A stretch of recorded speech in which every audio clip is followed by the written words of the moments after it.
শাপলা চত্বরের ঘটনাকে উপহাস করে কী বলেছিলেন শেখ হাসিনা?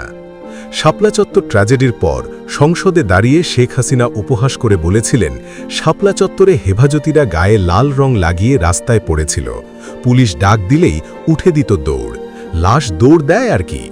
এভাবেই সেদিন তিনি নৃশংস ওই ট্র্যাজেডির বিষয়টি পাশ কাটিয়ে যান। অথচ শত শত হেফাজত নেতাকর্মী গুলিতে প্রাণহানির শিকার হয়েছিলেন, কাতরাচ্ছিলেন আহত হয়ে। জঙ্গলের হিংস্র জীব জানোয়ারের প্রতিও দয়া দেখানো হয়, কিন্তু সেদিন অসহায় নির্যাতিত মানুষগুলোর প্রতি কোনো ধরনের সহানুভূতি দেখানো হয়নি। 2013 সালের 5ই মের ঘটনায় অনেককেই বেওয়ারিশ হিসেবে দাফন করা হয়।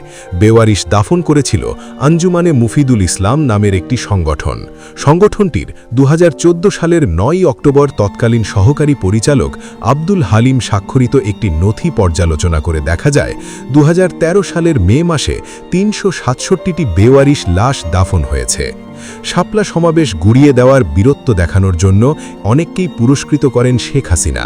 বেনজির আহমেদ পুলিশের আইজি হন, লেফটেন্যান্ট কর্নেল জিয়াউল আহসানকে একের পর এক পদোন্নতি ও দায়িত্ব দেওয়া হয়, তাকে লেফটেন্যান্ট জেনারেল পদে উন্নীত করা হয়।